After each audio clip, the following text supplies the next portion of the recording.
Hello YouTubers, I thought it was about time for a Wi-Fi test. What I'm going to do is sort of go through YouTube, Facebook and all that sort of stuff and show you what it's like, what the upload speeds are like and what it's like to browse using the BlackBerry 9300. Let's get started, shall we? First up, what I'm going to do is show you a little tip which will probably save you money. As you can see there, it says GPRS in lowercase font.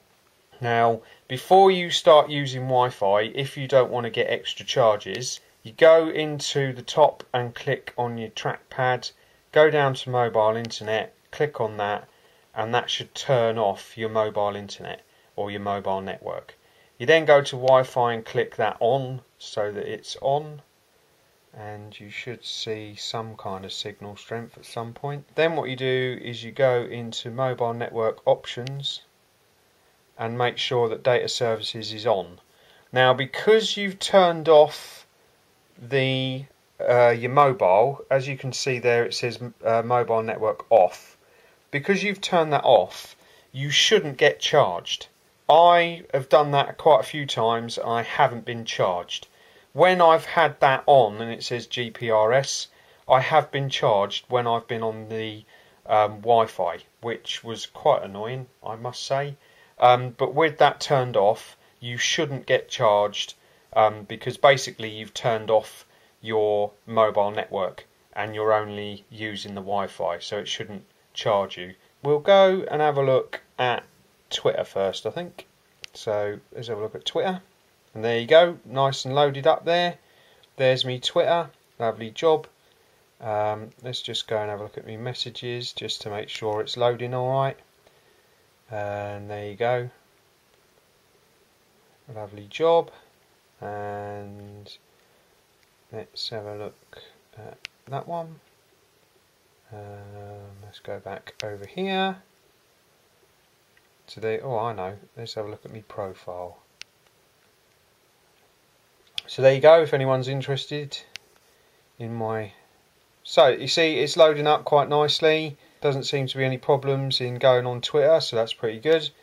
So that's Twitter done. So let's have a look at Facebook. Go to my profile. So there you go. Seems to be working okay. Now we go to social feeds, which is a combination of Facebook and Twitter, which seems to be working quite nicely. So now let's have a look at YouTube. Now when you first click on it, it gives you the choice to go to YouTube or upload a video. Now I haven't actually tried this yet. I don't know what it would be like. I would imagine that the upload speeds are going to be the same as the iPod Touch, because basically you're doing it over Wi-Fi. So basically you choose where you want to go with it, record your video and then upload it. I might do a video, more explanatory video on that later on. Okay, so let's have a look at YouTube. So let's have a look at Chris C74. Chris C74! Cool, blink and neck, that's going back some.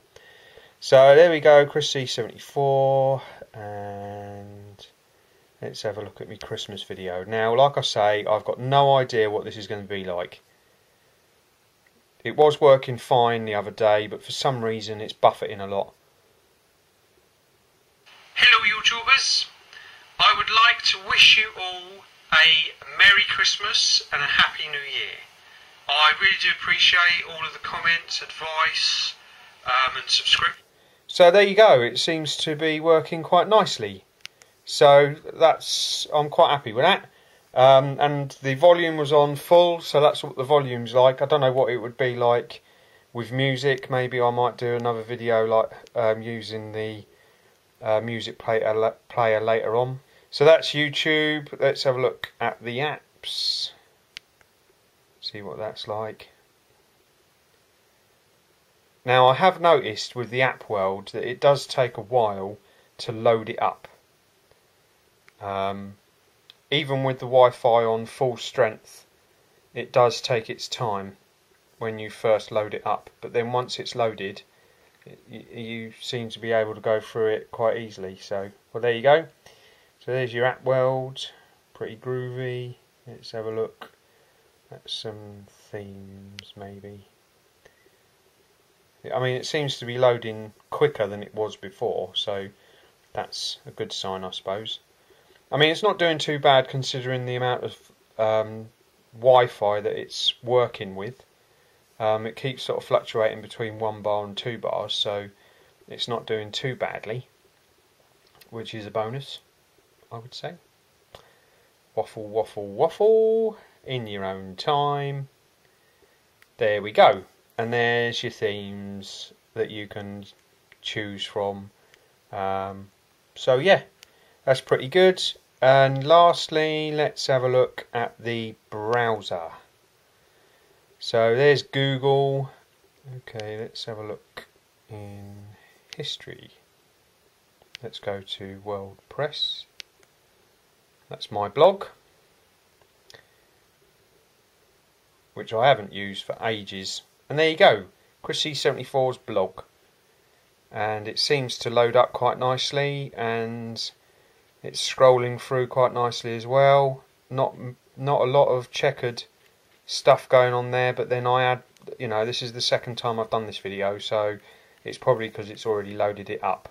I think, oh, here we go. Let's go into my mail.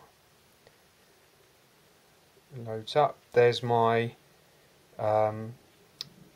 email, so you can look on your email, which is pretty good, I think. I mean, it's not the same as using the app, but you can, you know, there is a way around it, so that's pretty good. So there you go. I mean, considering that I haven't got a data plan, I've been able to go through Twitter, YouTube, Facebook.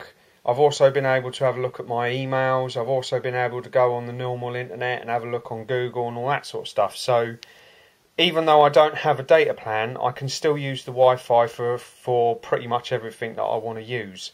Now, I did try my mobile internet, and when it came to things like Twitter and Facebook, it wouldn't allow me to use it because I didn't have a BlackBerry data plan, which was a little bit annoying. But with the Wi-Fi, I didn't seem to have a problem with it. It does do a pretty good job, and I would say it is better than the Nokia C3, only because you've got the trackpad, which makes browsing easier. I mean, okay, it's not as easy if you use an iPod Touch or an iPhone or an Android phone or a touchscreen phone, but it does, if you're going to get one of these phones, it does make it easier to use because you're able to use the trackpad to scroll through the web page, which makes it a lot easier. If you're thinking about getting a QWERTY keyboard phone, then these are the things that you've got to think about. If you're somebody that uses Wi-Fi and money isn't an issue, but you don't want to pay the extra money for a data plan, then you could get a BlackBerry. Because if you're just going to be using Wi-Fi, in my experience up so far, you can use the Wi-Fi to do pretty much what you would do with mobile internet. If you're somebody who uses mobile internet more than Wi-Fi, then you're going to have to get a data plan if you're going to get a BlackBerry, because you won't be able to use all the features that you can with the Wi-Fi, and you're definitely going to need some kind of data plan. Now, if you're somebody who uses mobile internet a lot, then I would say that something like the Nokia C3 or the Samsung Chat or any other Wi-Fi sort of phone that isn't a BlackBerry would be better for you, because it means that you can go on, use all the features, and you don't have to worry about paying the extra money for a BlackBerry data plan. I mean, I would say it is a good QWERTY keyboard mobile phone. There's the BlackBerry Wi-Fi test. Hope this has been helpful to you guys. I do prefer the Wi-Fi on this to the Wi-Fi on the C3, but obviously the C3 had better mobile internet than this does, because it's not restricted by the BlackBerry data plan thing. So there you go. I hope this has been helpful, and I shall do some more later on. Okay, bye bye for now.